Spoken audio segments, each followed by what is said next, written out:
You've probably thought about it at least once. You're sitting by the window, 35,000 feet above the ground, and your eyes drift to that heavy door just a few rows ahead.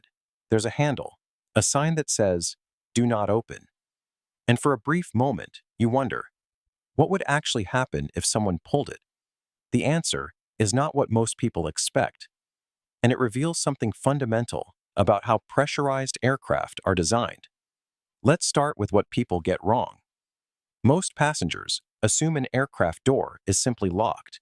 They imagine a latch, a bolt, a crew member standing guard. They think that if someone were determined enough, persistent enough, the door would eventually give way. This is a complete misunderstanding of how the system works. An airplane door in cruise flight is not locked in the conventional sense, and it is held shut by physics, and the force involved is not measured in kilograms. It is measured in tons. Here is the core mechanism. At cruise altitude, the atmospheric pressure outside the aircraft is approximately 0.25 bars, roughly 1/4 of the pressure at sea level. Inside the cabin, pressure is maintained at the equivalent of roughly 1,800 to 2,400 meters above sea level, typically between 0.74 and 0.79 bar.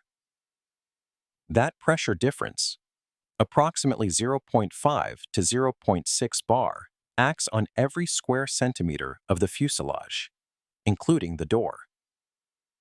A standard wide-body aircraft door has a surface area of roughly 1.8 square meters, or 18,000 square centimeters.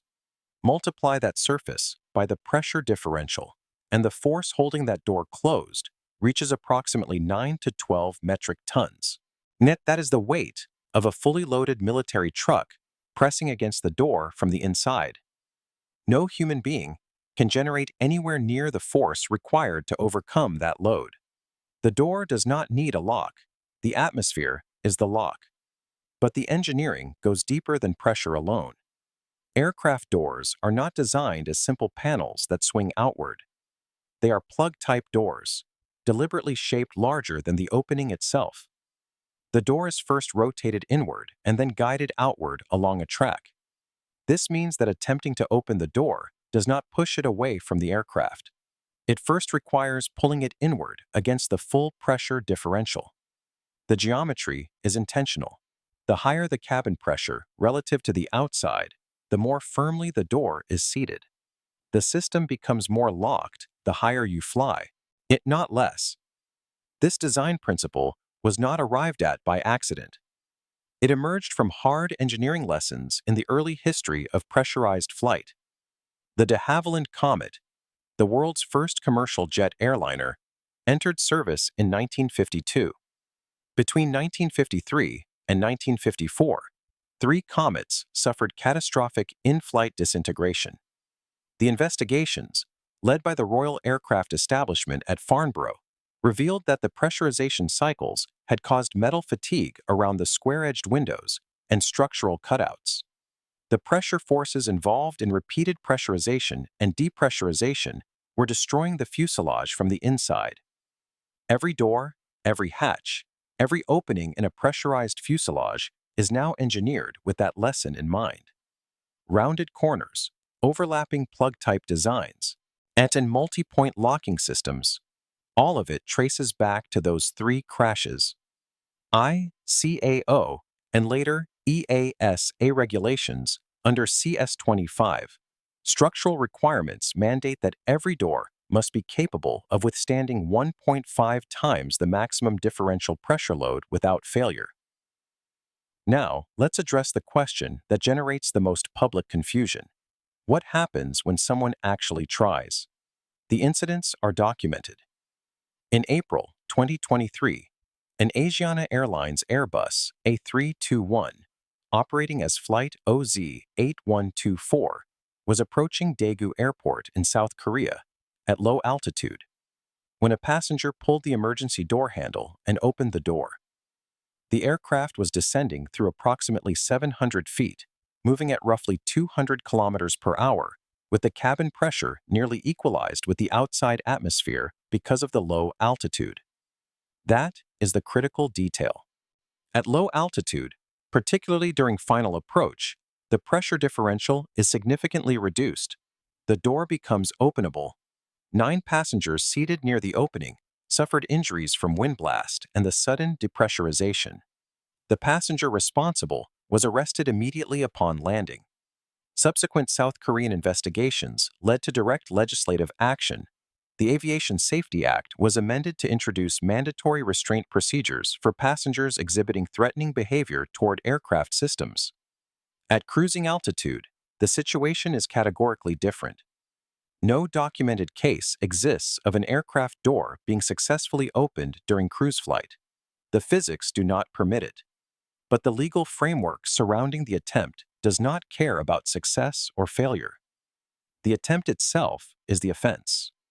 Under the United States Code, Title 49, Section 46504, interference with flight crew members or attendants is a federal felony, carrying a maximum sentence of 20 years imprisonment.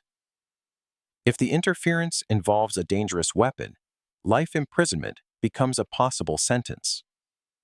Under European Union aviation safety regulations and national criminal codes across EU member states, similar provisions apply, typically ranging from 5 to 15 years custodial sentences, depending on jurisdiction.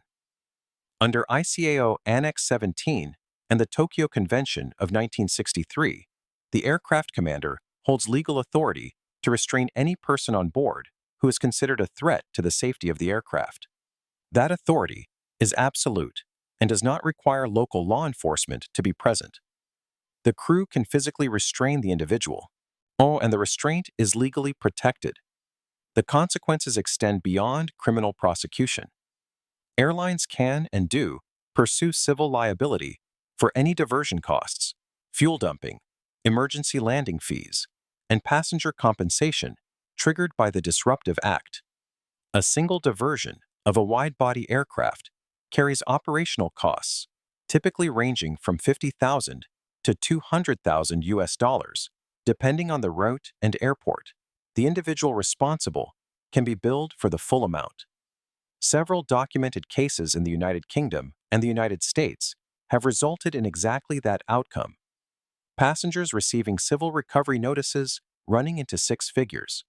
There is a secondary layer to this that most people never consider: the psychological pressure system. Experienced cabin crew are trained to recognize pre-escalation behavior: restlessness near exit rows, repeated contact with door handles, verbal statements about exits. This is not security theater. It is a protocol derived from incident analysis. The crew response to such behavior is calibrated and sequential: verbal de-escalation, passenger reseating, restraint preparation, pilot notification. Every step is documented in the Cabin Crew Operations Manual and corresponds to regulatory requirements under EASA, Part C and FAA Advisory Circular AC120-48. So what actually happens to the person who tries? At cruise altitude, they exhaust themselves against a door that will not move. The cabin crew responds within seconds. The passenger is physically restrained using approved restraint devices, typically flex cuffs, carried on all commercial flights as standard equipment. The pilot is notified immediately. A pan or mayday call may be issued depending on the severity. The flight may divert to the nearest suitable airport. Law enforcement will be waiting on the ground. The individual will be arrested, prosecuted under federal or national aviation law, and in most jurisdictions will never be permitted to board a commercial aircraft again.